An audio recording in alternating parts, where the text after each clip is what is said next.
Okay, this video is going to be looking at exam technique for 4 and 6 markers.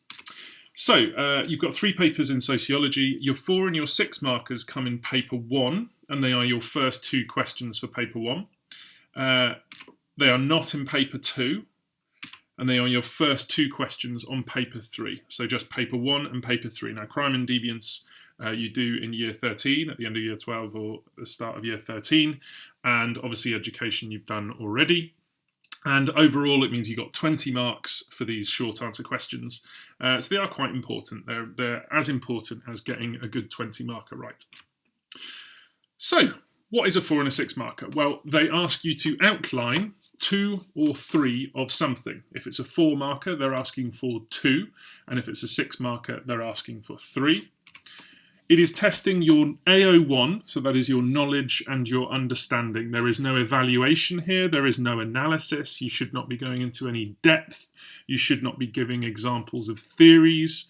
You should not be giving studies, and you definitely should not be talking about strengths and limitations. Our structure could not be simpler. We have a point, which is a clear statement, often using a key term, and as we go through, you'll see why it's really important to use a key term, with an explanation. And this should be really simple, and it should use either because or therefore as the sentence starter. Obviously, if you're using because, you would be starting that clause halfway through the sentence. If you're using therefore, you're probably going to be starting a new sentence. Either one is absolutely fine, but you must use one of those 2 connectives. Okay, let's dive into a worked example here. I'm going to talk through exactly how to answer this question. I'm going to give you a model answer, and then as we go through, I'm going to give you a chance to have a go at some of these for yourself. So outline 2 reasons for gender differences in educational achievement. So this is paper 1, and this is a 4 marker. We know it's a 4 marker because we only have to do 2 reasons. So the structure for our answer to this is PE, PE, point explanation, point explanation. So let's start off. 2 reasons for gender differences in educational achievement. Well, boys are more likely to join laddish anti-school subcultures. Now you can see here I've underlined and bolded anti-school subcultures, and that's because in the mark scheme they are very specific to show that key terminology gets a mark. So this would get a mark, this point here would get a mark, and it's because of the use of this key terminology. You could actually, although we're not going to ask you to do this, you could actually just write anti-school subcultures and you would get a mark as well, because it's a short answer question. It doesn't actually need prose, full written prose. Therefore, this distracts them from their schoolwork and prevents achievement. So the reason why anti-school subcultures lead to boys doing worse is because they distract them from their schoolwork. They believe that hanging around with the group of lads that they're with, just like in Willis's study, is more important than doing their schoolwork. So they do worse in their GCSE exams. So we've got a really simple point with a key term, and then we've got an explanation, getting right to the point, only 1 sentence for that explanation, and we've picked up both of our marks. You'll notice here that that is 2 sentences, and that is maximum. You should never write more than 2 sentences for a 4 marker or a 6 marker. Never. If you've written 2 good solid sentences, it's so much better if you've got more time in an exam to extend an essay rather than to extend one of these. Next one. The feminisation of the education system has led to more female teachers acting as role models for girls. So here, feminisation is our key term. Role models could also have been a key term here. Both would pick up a good mark. And our explanation, therefore, this improves their motivation to succeed in their exams. So the reason why the feminisation of the education system and all these disproportionate number of female teachers improves girls' results is because it improves their motivation. They see teachers as educational role models. They want to do what their teachers have done and be successful by using education.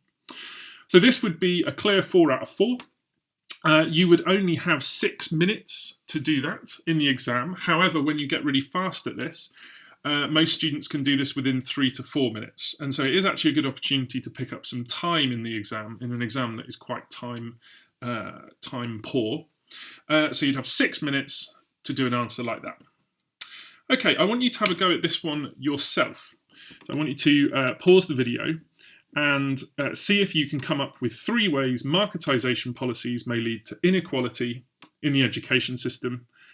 Pause the video and have a go at this one yourself.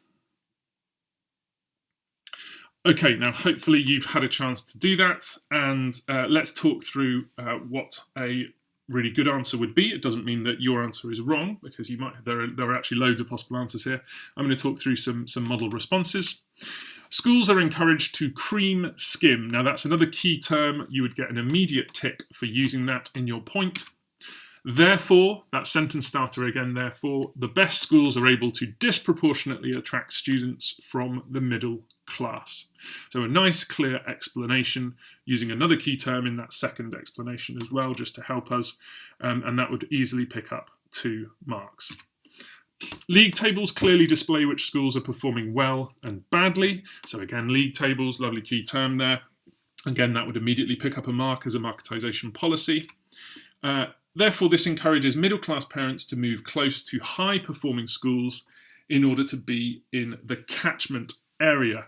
So a nice simple explanation for why league tables lead to certain schools doing well and certain schools doing badly. And the final one, parentocracy, another key term. Again, you'll just get a tick for writing that. Means that parents are in charge of selecting the school for their child. And therefore, this benefits parents who speak English well and are familiar with the complex system.